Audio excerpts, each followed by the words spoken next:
Right, so I have the 8340 pulled out, and I said I'd get on to the next project. I have a couple of bulbs and things to change on the 83, but I'll get them done there in a bit of an evening. Don't even have to be in to do that, so we'll get that done. And what I'm gone at now is I have a frame off of a Viking spreader. I took the spreader off of it last night, and I'm blasting I'm sandblasting the frame of it here, which I'm going to respray, and then I'll do up a nice spreader, and I'll put a nice spreader up on it, and hopefully I'll get a nice price for the whole lot of it then. So today I went and got a sandblasting pot. It's just driven off of our 200 litre compressor. It works okay, but just okay. We don't have enough continual pressure, but I won't be using it for projects maybe this big, parts and little bits and pieces. It'd be very handy to be able to sandblast them. Like these wheels, you know, they're very small. It's probably not worth taking them to a guy sandblasting, so I'll be able to blast him here myself. So yeah, from that point of view, very, very handy indeed. But just waiting for air to build up there now. You get maybe 15-20 minutes out of it, and then you'll have to stop and let the air build up again. So also gives the compressor a bit of a chance. So yeah, I'll keep blasting away here and we'll get her done.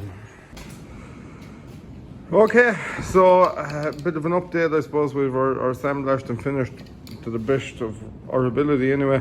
Obviously I didn't want to do out here to get all sand inside in the bearings and the hubs, so I skipped that bit, and the parts of the chassis where there was no rust at all, like up underneath the channel iron, I didn't bother doing them. And somebody, for some unknown reason, everywhere it was bolted, they also welded it. So I've ground back them bits of weld because there's no need for them to be welded. So we'll paint it now, and I also had to remove the drawbar. I'm going to find that there now to show it to you actually. So there was a little bit of wear in them. It's just a small bit, like it was obviously going to be fine. I wasn't going to change it because of that, but he wouldn't swivel, and I heated him, and I still couldn't get him to swivel. Now the problem with it not swiveling would be when that's on there, and if your tractor goes, for example, on a farm passage, if your tractor goes into a bit of a hole, that's not going to be able to swivel. So then in turn your whole spreader is going to take the flex, and it'll eventually just burst the frame of that, because obviously it's not the heaviest thing in the world. It doesn't need to be heavy. It's going to be pulled by a small tractor. So in that in turn was going to wreck that. And also somebody was very cheeky with the welder and not very talented with it. So even though I'm not anything spectacular myself with it, but I'd be 99.9% sure I'd make a better attempt than that anyway. So I just decided I'm going to cut all that out of the front of it, put on a new plate and put in a new hip, and be done with it. Obviously we'll check when it's before I go reassembling. I'll check the wheel bearings, but they are good. They just need a little bit of a squeeze. And then we have the wheels blasted, so I need to mask off the wheels, paint the wheels as well. But I'm just going to give it a priming tonight in this horrible stormy night. Just something to occupy me for an hour. I'll get that job out of the way, and at least I can be masking in the morning. I can be masking the wheels there, and I can go paint on the rest of this red. And once that's out, then I might pull in the spreader and go out the spreader and get, you know, the spreader for it right. But I might get back at the CVT too. So we're going to be painting at a very, very low pressure, because I don't want to get any speck of paint on that, and I've no sheet to cover it. But we'll be alright. I'll be painting at such a low pressure, it won't matter. It's fine with the primer. You want a little bit more pressure with a top coat, but the primer will be okay. Okay, so that's that prime now, and like I said, we'll come back there in the morning. I'll mask the wheels, and I'll do a bit more. I'll paint that red. I have some different types of red there. We'll see what matches it the best. But yeah, hopefully it'll make a job of it. A couple of people asked me about, let's really do a tidy up here as well. There's stuff starting to build up. People asked me about this zinc coating we got done for the styre. So obviously they're your wheel nuts and stuff like that, and they're front mudguard bolts.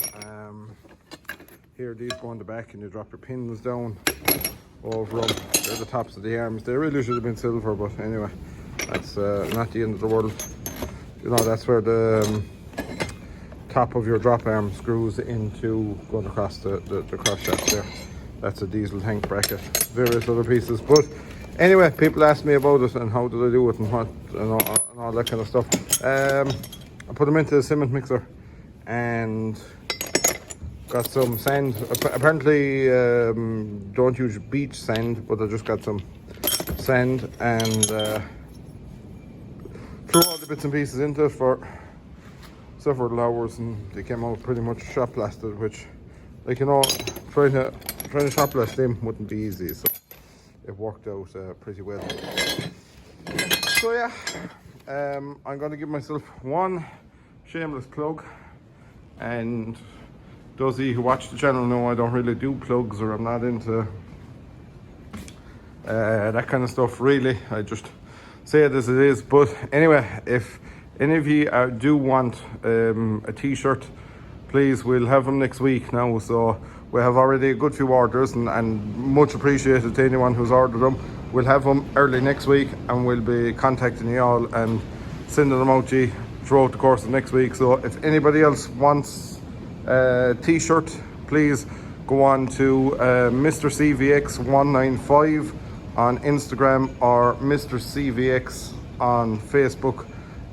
Hit me a message up on either of them, and if you're interested in one, we'll be able to do what we can for you. So that's it for me. It was just a short little video.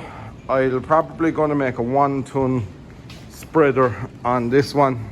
This is a lovely hopper. This one is in very good condition, so we'll see. I might make a 1 ton one out of it, but like I say, all that in due course. So yeah, thank you very much for watching, and we'll see you in the next video.